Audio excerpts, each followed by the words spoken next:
நாராயணியமமிர்தம் தசகம் 63 கிரிதாரி.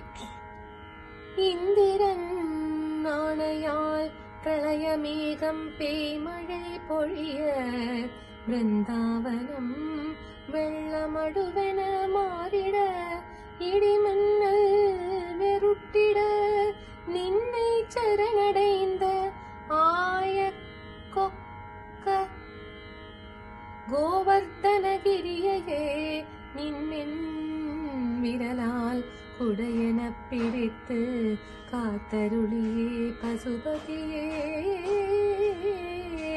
மருண்ட இந்திரன் நின்றாள் பணிந்து தன்னிலே உணர்ந்தனன் உருண்ட உலகையே உயர்த்திய உமக்கு சின்னஞ்சிறு மாத்திரம் குருவாயூர் தன்னிலே குடிகொண்ட மன்னனே குருவாயூரப்பனே தீராத நோய் தீர்த்து பாராமல் காப்பாய் என்னாலும் என்னையே.